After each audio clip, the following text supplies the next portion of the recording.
Yavapai Broadcasting and the City of Cottonwood proudly present Inside Cottonwood, an inside look at the decisions and issues of the City of Cottonwood. Brought to you by Arizona Smile Designers. Here's Cottonwood City Manager Doug Bartosh. Hello and welcome to Inside Cottonwood. I'm your host and City Manager Doug Bartosh, and I'm here today with Marie Carpenter, who's our communication supervisor for the police department, and also her boss, Gary Eisinga, who's the commander of support services. And we're here to talk about actually public safety communications. And, let's talk just generally about that, and I'll ask Marie, kind of define what public safety communication is. Public safety communications is defined as a central point for information exchange in terms of public safety requests for service and sending out that service to the requester. And that's pretty much the baseline of it.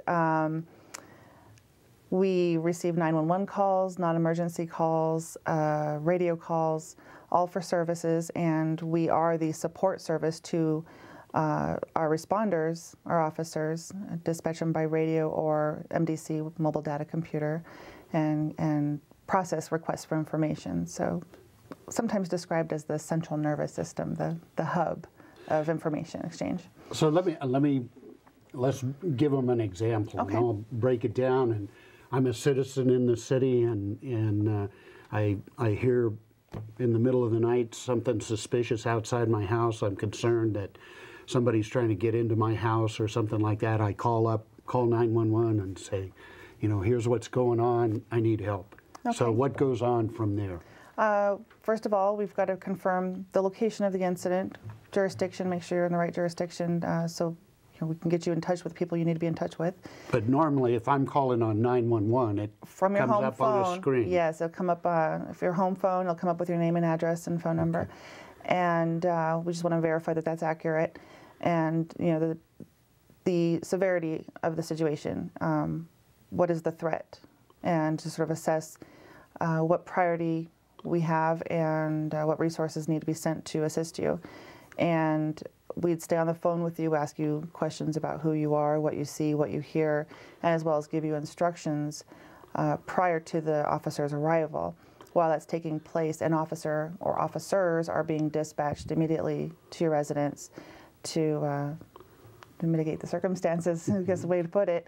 But again, we're giving you instructions, make sure you're locked your door, has anybody gotten in? Do you see any weapons? Do you see any description? Constantly getting information. And of course, with law enforcement dispatch, it's very dynamic. Things change very rapidly, and we adjust to the changing circumstances. So we'll turn to Gary, who's got the police experience, and say, okay, Gary, you get the call from dispatch. What goes on in the field then? Right, and Marie talked about that, the caller's on the phone, but at the same time, they're trying to get that information out on the radio, and then the officer is calling in as well. They're calling in for additional information. They'll ask questions to the dispatcher, if they know the direction that the suspect was traveling, clothing descriptions. Usually dispatch is on top of that before we ask. They know what we need to know out there. But yeah, so there's things sometimes they're able to get on our record system and see if we've had contact at this residence before, or have had contact with that suspect, any warnings that we might need to know prior to making contact with the person. So when a call comes in, it's not just that one caller that's talking to our dispatchers, and they can become from no calls coming in to just being very busy all at one time. And that's a good point, because if you watch the police shows or when they replay 911 tapes on the news or something like that, you get this impression that the dispatcher's asking tons of questions, and you're going, God, are they dispatching the police? And, you know, obviously somebody who came from that environment, I know that somebody else is dispatching the police and they're on their way. And so I think that's an important thing for our citizens to know, that just because the dispatcher is asking you questions doesn't mean that the officers aren't already en route to take care of your problem. Right, and that's especially with our MDCs, the mobile data computers that we have in our cars. As the dispatcher's receiving that information, they're typing this information in, and it's going out to the cars. And the officers are probably headed that direction before they even get all the information about the call. They can start in that direction. So the technology's been wonderful. And I certainly know, I think this is important for our viewers too. And on an emergency call, which this would be, our response time is under 5 minutes on average, I think. Yeah, we do. We have a very quick response time, and Marie can probably address. I mean, there's time limitations or time that we're looking for to get that call out within a minute. Yes, so within a minute, we want to have all the information we need for the officers. There are certain things that can affect that. The caller may not stay on the line long enough for us to get all the details we need. There are times where we're spending a lot of that time trying to either coax the caller into giving us that information, because some people are reluctant to release information, especially if it's a sensitive call, or there's just a situation where their safety is compromised and they just simply need to remove themselves from the situation, and we just don't get that information at all. But we'd like to get all of the available details we can within 60 seconds and out to the officer. That is a target we aim for. So, you know, if you had one piece of advice for people who call in, I mean, what would that piece of advice be? If a person finds themselves in need of emergency services and dials 911, my best advice for them is to make every effort to give us their exact location. We need to, especially with cell phones, it's very challenging. Make sure we are very clear on what the location is, and then tell us what is compromising their safety now. Okay, what service they need.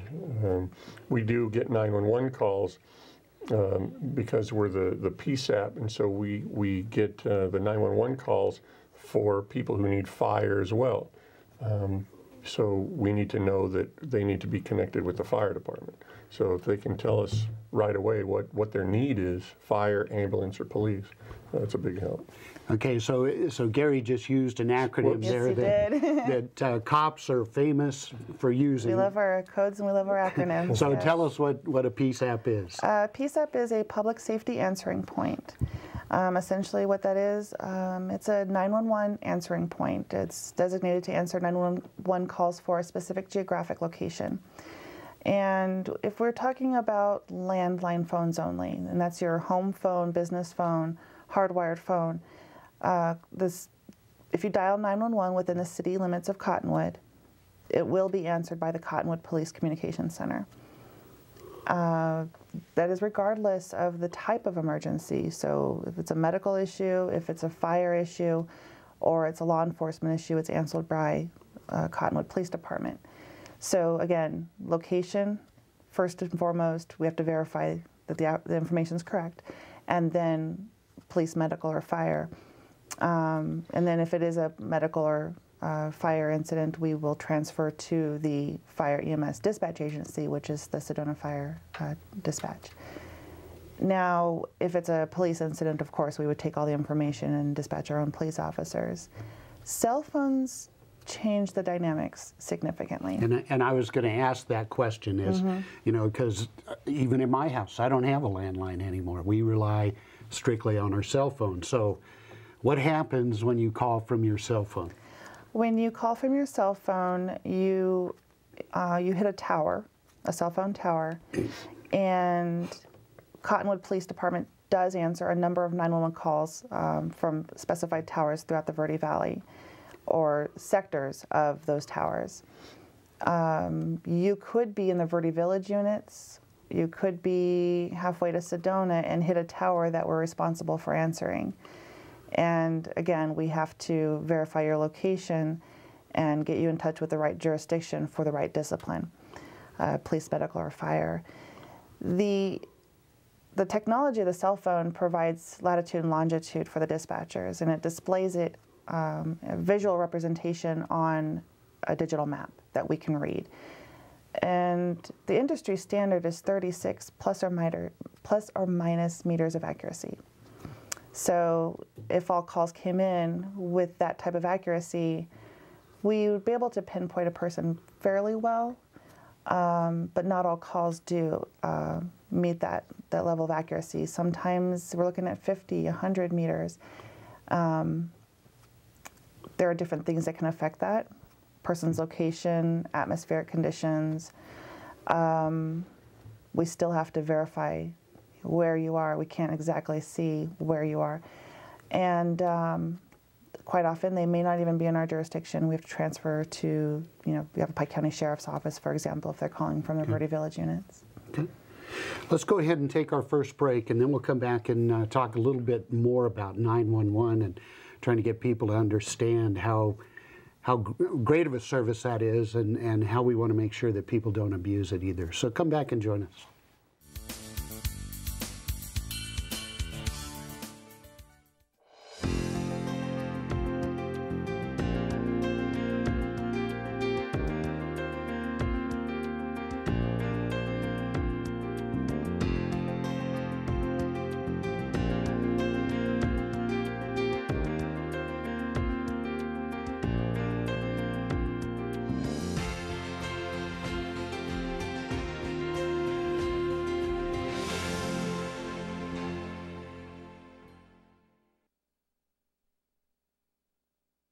Having a fire escape plan is very important to keep your family safe and together in the event of a fire.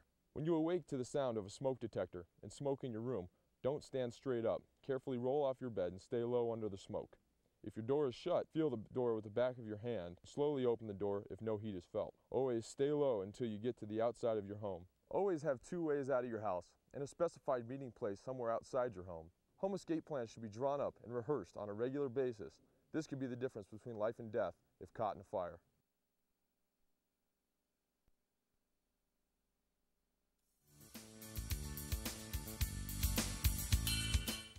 Hello and welcome back to Inside Cottonwood. I'm your host, Doug Bartosh, and we're here with Commander Gary Eisinga from the Cottonwood Police Department and Communications or Public Safety Dispatch Supervisor Marie Carpenter.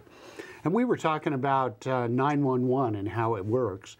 And Gary, during the break, was mentioning some of the new technology that's coming out. And you want to talk about that, Gary, and how that's going to impact our department? Absolutely. The technology is really picking up.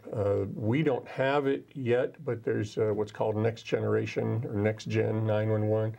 And that'll be where the dispatch center can actually accept text messages, video feeds, and because of the mobile computers the officers have in their cars, those things can be fed to the officers so they can perhaps see a security video from Circle K or something where they can see the suspect, see the direction they ran, get a really good description of them just on video. So that's really exciting to be able to almost just have that eyewitness view before you even show up on scene. You know, and again, as I was saying during the break, I'm really proud of our police department because we've come so far in terms of technology. I think we're probably, if not certainly one of the most advanced departments in terms of the use of technology in Yavapai County and maybe even around the state to some extent. Yeah, we have a really good system for the mobile command. We have the automatic vehicle location so dispatchers can see where our officers are throughout their shift. We now have the in-car video cameras as well, and that's great for officer safety as well, and as well for the let's say the traffic violator or the call that we're on, because we get a video of the scene, and it's been a great training tool for us as well. You know, and we've had the mobile data computers for some time now, Right. which is a great tool because it allows the officer to actually kind of set up a real office in his car where he can run records checks and do a lot of collect a lot of information through his own computer. Correct. Absolutely, yeah, it's great. And then dispatch can communicate with them as well. Like I say, as they're typing the information in, the officer can see it right away. So the calls actually get answered quicker. And to some people's chagrin, we've even gone to automated ticket writing. Absolutely. Which allows us to write tickets faster, Yeah. but it really makes for more accuracy as well. It does. It streamlines that system a little bit, you know, they can actually just, for time constraints, they can just now do the barcoding scan, and then those things upload automatically. It goes to the court a lot quicker. Just really helps streamline that process. Yeah, that's great. Right. You know, the other thing that I think we always hear about is people potentially abusing 911. I mean, tell our listeners, when is it appropriate to dial 911? It is appropriate to dial 911 if you have an emergency that is threatening your health, safety, life, your property, or an in-progress unstable event. And sometimes, and it's easy to understand, that a person's emotional response to an incident sometimes is translated as an emergency. And it's understandable. Each person's reaction to a situation is unique and appropriate for them. But it may not constitute tying up an emergency line needed for somebody who is experiencing a life-threatening emergency. So I ask people to use good judgment. And while a delayed property crime is very, it's emotionally taxing, it's over, it's done, and the emergency of it has passed. However, active damage to your property is an emergency, and we do need to respond to it right away, such as somebody, you know, breaking windows in a business. We can respond quickly and stop the damage from occurring or getting any worse. Or in the event somebody's having a medical incident, we want to get there right away and or get them dispatched right away to help. So I ask people to use good judgment in determining whether or not they want to tie up a line, because we do have a limited number of lines. Right. They're not infinite. So we want to make sure that we have sufficient lines. The state does do a study annually to make sure that we have sufficient resources, but we want to use them wisely. Another side of that is not just, you know, when to call versus when not to call. People are mobile now. It used to be you had to go to the nearest business or payphone to call 911, and we're mobile now. So an event that's seen tends to be called in by many people. I was going to ask you about that. Yes. The challenges of Yes. cell phones. There are some challenges with cell phones. I would never tell someone not to call. I mean, double negative there, but I would never say that, because if everybody had that same mindset, nobody would call. Right. So if you see an accident and you're not sure, call it in. We want you to call. We can always say we already have the call and we have units en route. So there's that side of it. And it's an old statistic. It's a couple years old, but all calls for a year have been, all calls within a year were evaluated, and 70% of those calls came from cell phones. Right. And that's probably 2 years old. Yeah. So, you know, it's definitely increased since then. So we are getting a lot more calls. And cell phones and the mobility can be a challenge, but we deal with it, we adjust, and the industry itself has adjusted to that. But now we're running into some more challenges, and the challenge is, what do we do with those phones that no longer have service? And they're called non-initialized phones. They can still call 911. They cannot call any other number, they cannot receive any calls, but they can still dial 911. And they're a great service to give to somebody who just needs to be able to call 911 if that's the only thing they need. Right. But unfortunately, they do also get in the hands of people who think it's kind of fun to call 911. Yeah. What a lot of people don't realize is they have GPS technology and they still function in the same manner. We can still get the latitude and longitude off of it. And we have sent officers to the schools to address prank calling from non-initialized cell phones.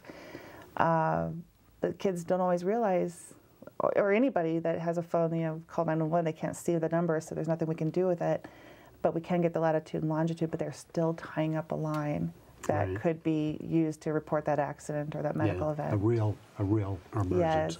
Yeah. And the final thing, I have a picture I should have brought with me. It's I use it for public education events, and it's a picture of a pair of pants and with a hand coming out, holding a phone, dialing 911, and the caption says, "Your pants can call 911." Yeah. And it's kind of comical, but it's really true at the same time. So can your purse, and so can your kids. And we ask people not to program an emergency button on their phone.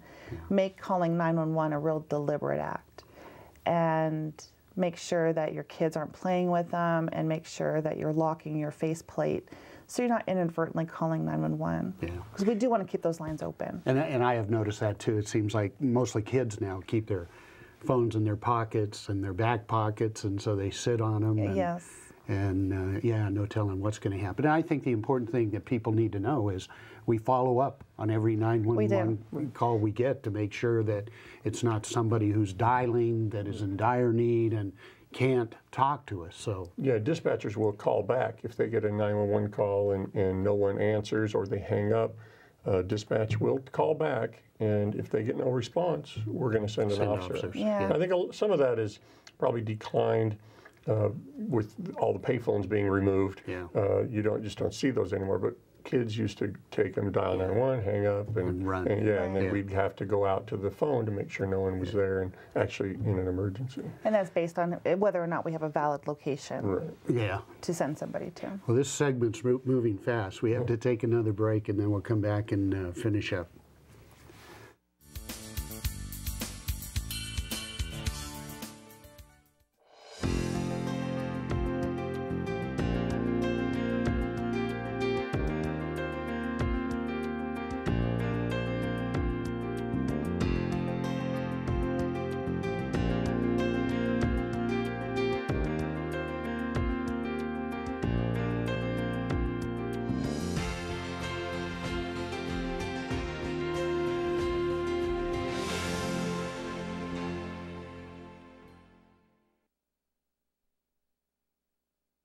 Having a fire escape plan is very important to keep your family safe and together in the event of a fire. When you awake to the sound of a smoke detector and smoke in your room, don't stand straight up. Carefully roll off your bed and stay low under the smoke. If your door is shut, feel the door with the back of your hand. Slowly open the door if no heat is felt. Always stay low until you get to the outside of your home. Always have 2 ways out of your house and a specified meeting place somewhere outside your home. Home escape plans should be drawn up and rehearsed on a regular basis. This could be the difference between life and death if caught in a fire.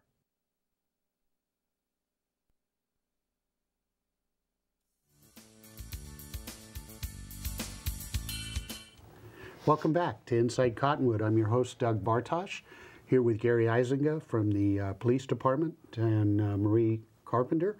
And we're talking public safety, dispatching, or communications. Okay, real quick, because we're short on time here, but Gary, I know you're kind of leading this project in terms of building a new, what we hope eventually will be a regional communication center. Yeah, it's been a great project, long overdue for us, and it's going to be wonderful. It'll be a new center with several different dispatch positions, a separate training room for our dispatchers, it's going to be a great addition to the city of Cottonwood. I think it's going to be, everybody's excited. Where we're at now initially wasn't planned for dispatch, and we kind of had to put them in. And so this will be solely for communications, and it is going to be It's going to be tremendous. We're very excited about it. It'll meet all the security standards and... Absolutely, absolutely. And it'll be part of our police department public safety campus as well. Yeah, it's going to be great. And more importantly, we're going to be actually dispatching both our police department, our fire department, it looks like the ambulance company, and we may have some others that come along and join as well, although eventually we'd love to see everybody in the Verde Valley come and join us in this regional center. And this is exciting as well for dispatch, because there'll be another discipline that will add besides just police dispatching. There will be fire and EMS dispatching, so a new discipline to learn for them. So there's some growth there as well for the dispatchers. You know, and with that, I know we're looking at additional dispatch positions to staff this. And we've got to start looking at that pretty quick, because there's a pretty long training period to get people up and going. So, Marie, you've been a dispatcher and a dispatch supervisor for some time now. Why would somebody be interested in being a dispatcher? Well, first of all, it is a career path. It is absolutely, as far as I'm concerned, I mean, I'm a little biased, the best career to be in. You do get to help people, and so often people say, "Oh, that's the standard response." You get to help people. You know, so many times you see the TV shows of the firefighters and the police officers, and they're the heroes, and they're responding, and they're running in. They would be unable to do everything they do without dispatchers. If you want to talk about the true first responder, that is the dispatcher. Yeah. You actually talk to the person first. And when a person is in crisis, it is very comforting to know that your voice was the first thing they heard, and that it set the tone for the entire incident. And they may never know your name, they may never have to meet you, but they'll remember that your voice was there to help them through their situation. Now, aside from just the personal reward of the job, it's a great position to be in. Working for the City of Cottonwood is by far the best position I've ever been in. The pay, the benefits, the staff. There are other dispatch positions out there, but completely uninterested, because this is a great place to work, and I would encourage anybody who's interested in a career change to come and talk to us. We've got some openings and a great place to work. You know, when you were talking about that, it always reminds me of that bumper sticker that says, dispatchers tell police officers where to go. Yes. And there's a lot of truth to that. I mean, there's a lot of truth to that. And certainly, it's a great team. Absolutely. I mean, the police officers can't do what they do without the dispatchers, and vice versa. And so they really depend on each other quite a bit. And there's a lot of great camaraderie that goes on, I know, and it really is a great career. It really is, and I do refer to my law enforcement coworkers as my other family, because we do spend some time together. It's you know, we are a 24/7 agency, so we do work shift work, and we do work together a lot. So we have a sort of a family unit, definitely. You know, I think this is probably one of the quickest interviews I've ever done. There's just so much information, and I think we need to get you guys back to talk a little more detail about the new center, which we hope to have operational sometime this next summer. They should be beginning construction hopefully sometime January or February at the latest. And so I think that'll be an exciting project for the city, and again, an opportunity to really step up our service to the citizens through a center that is going to, again, have great technology and great potential to really raise the bar. But if you're interested in a career involved with public safety, both police and fire, take a look at becoming a dispatcher. It's a great opportunity, and you got to be a multitasker, but we know a lot of young people today, they're great at multitasking, and it's a rewarding career. You know, thanks, and let me also add, if you're interested, call the police department, get online on our city website. There's ways to apply there. So come join us at the City of Cottonwood. I think you'll enjoy it. Thank you for joining us on Inside Cottonwood, and I look forward to talking to you again next time.